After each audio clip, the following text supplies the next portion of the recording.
አቤቱ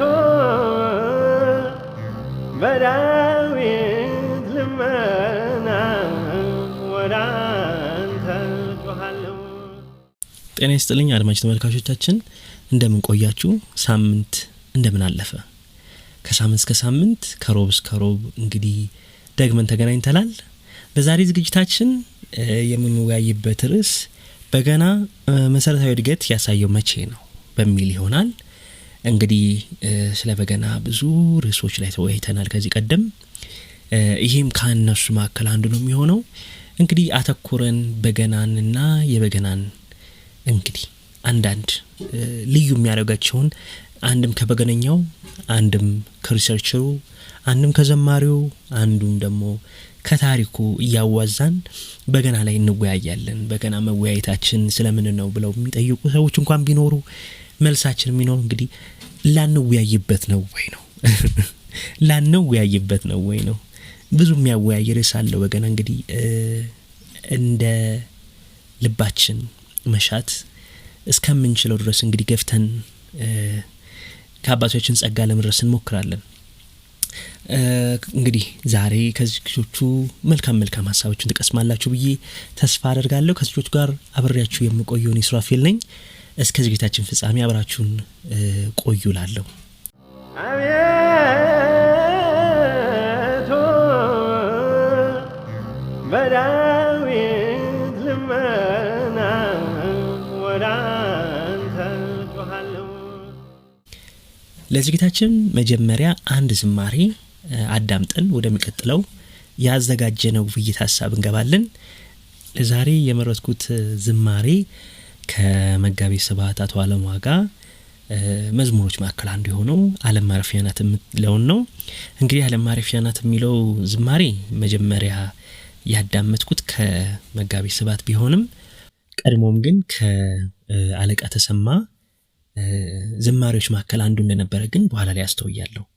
እጅግ በጣም የሚገርም የተለያዩ የዝማሬ ቴስቶች ናቸው። የሚገርማችሁ ነገር የመጋቤን ሰምታችሁ ወደ አለቃ ተሰማ በምትመጡበት ጊዜ እጅግ በጣም የተለያዩ ምንም እንኳን በገጥምና እንግዲህ በቅኝት ቤት ተመሳሳይ እንኳን ናቸው ብንል በአዘማመር ስልታቸው ግን በጣም የተለያዩ እጅግ በጣም የተለያዩ ዝማሬዎች ሆነው ታገኙታላችሁና እጅግ በጣም የሚያስደስት ዝማሬ ነው። ዓለም ማረፊያ ናት እውነትም በጣም ራሱን የቻለ ለየት ያለ የዝማሬ የበገነኛን እውነት ሙሉ ሀሳብ የሚገልጽ ነው። የዓለምን ከንቱነትን አብዝቶ የሚያመለክት ነው። እንግዲህ እሱን እናዳምጥላችኋለሁ። ወደ መዝሙሩ እንግባ።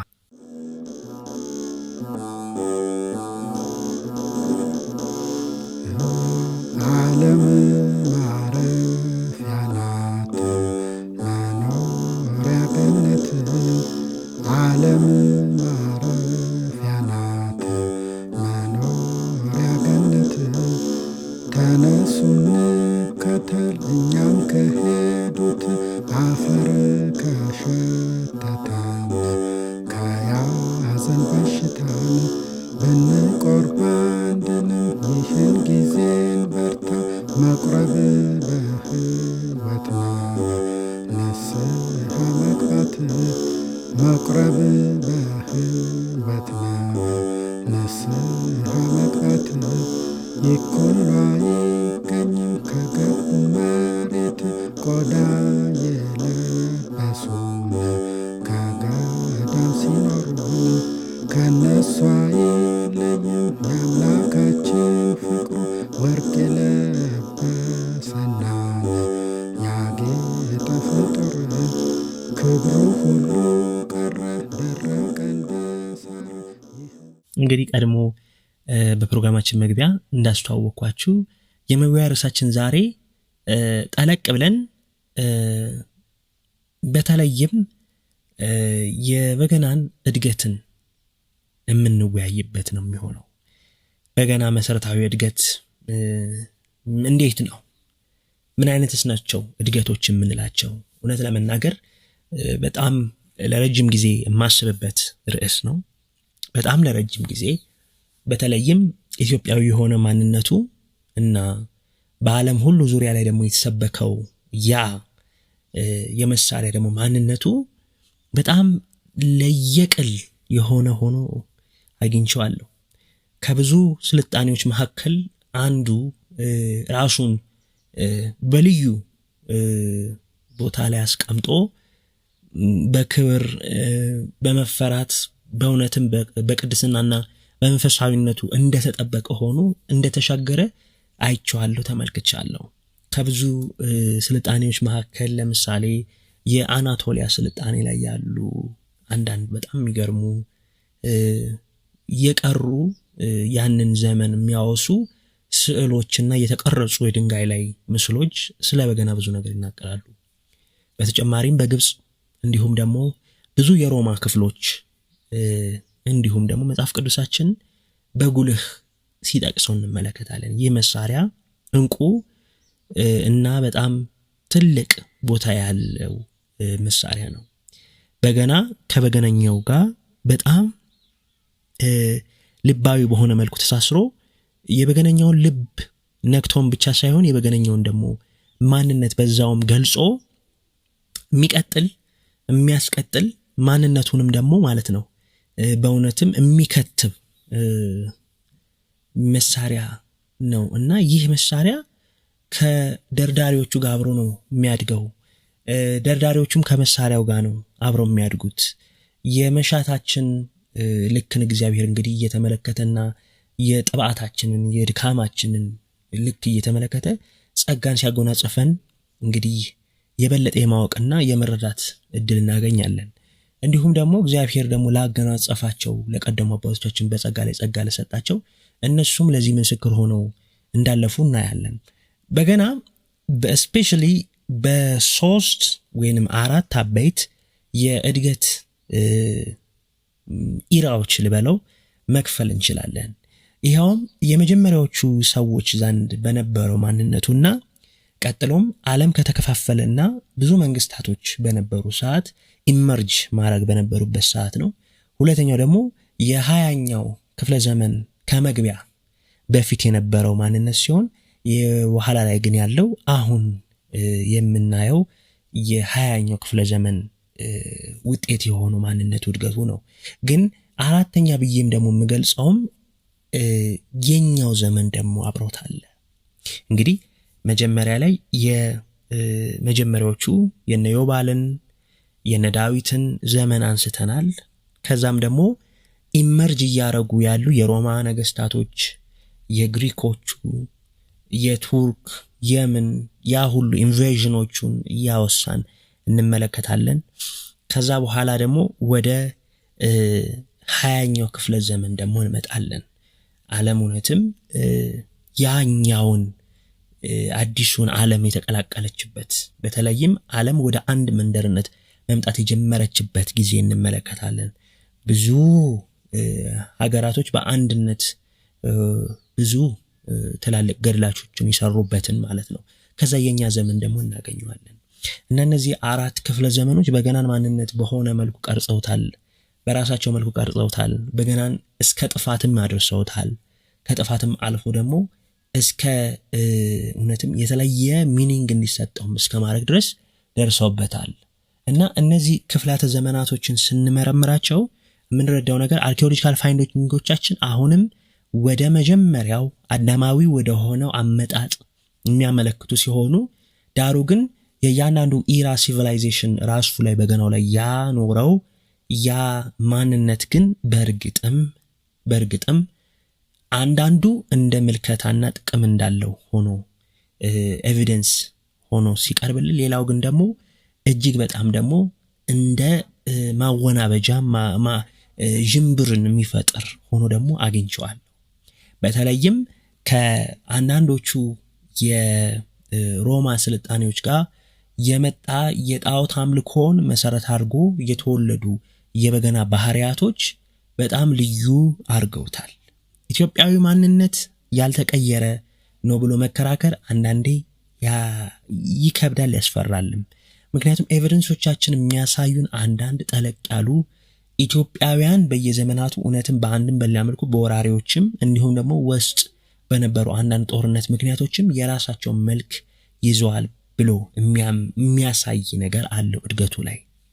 በገናን በጣም ግልጽ አድርጎ ለመናገር በጣም የሚያስቸግር መሳሪያ ያደረገው የተጻፉት ጥቂት ነገሮች ናቸው። የተከተቡት በድንጋይም በሆነ እውነት ተጨባጭ በሆነ ነገር ላይ ታሪኮቹ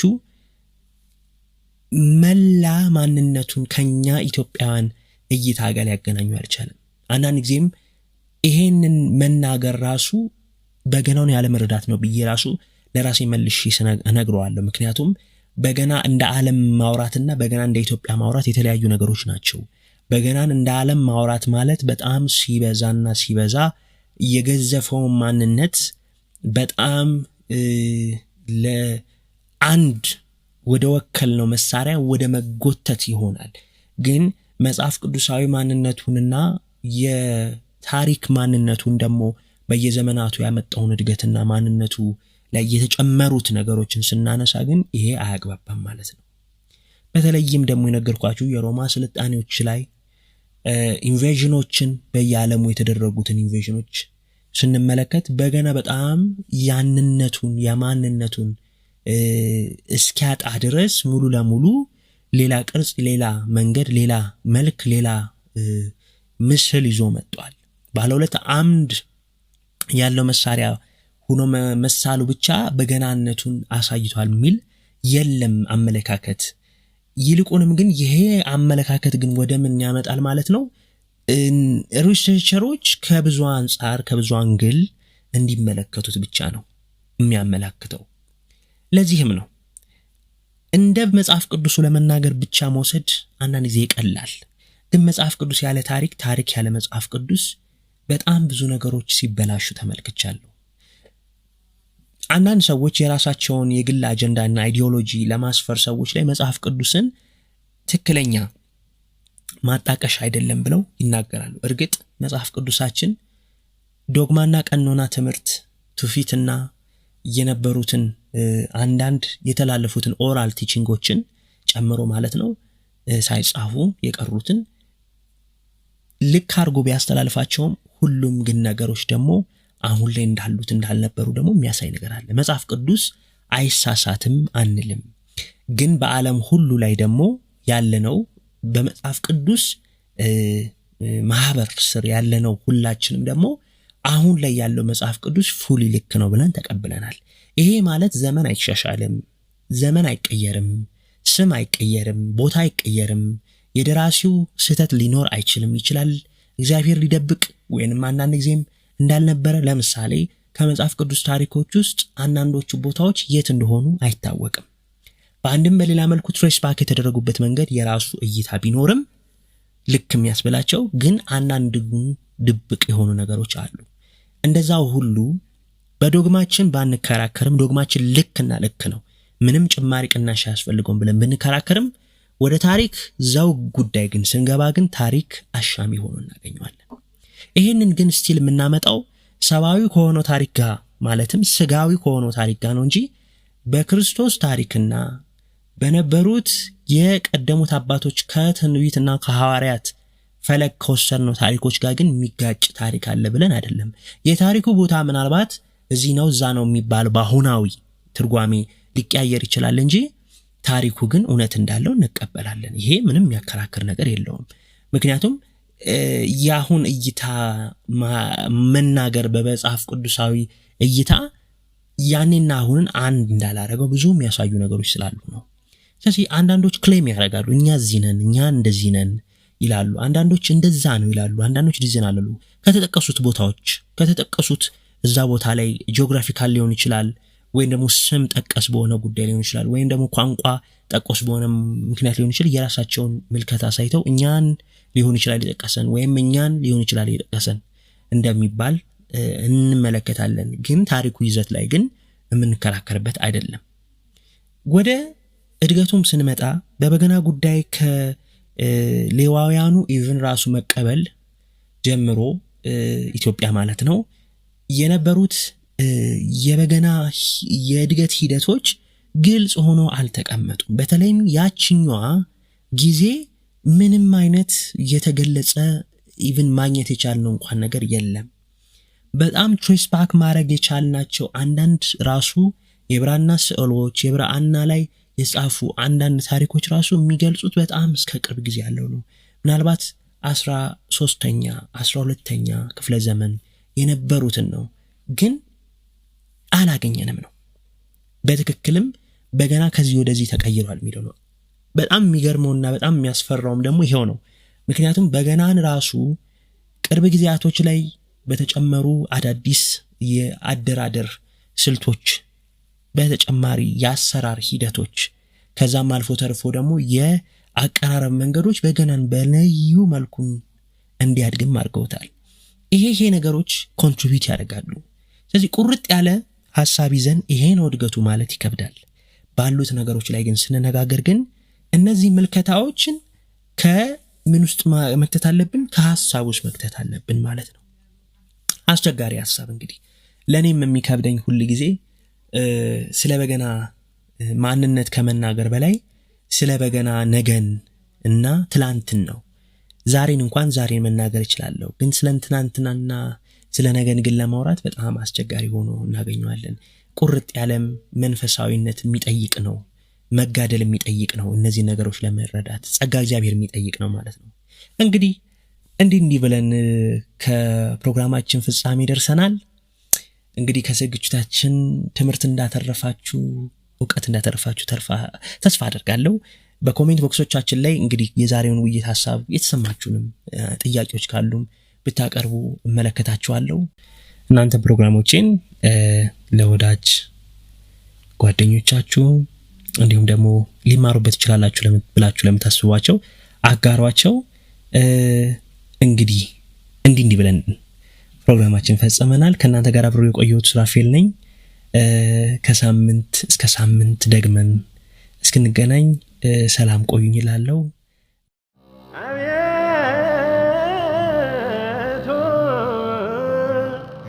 አቤቱ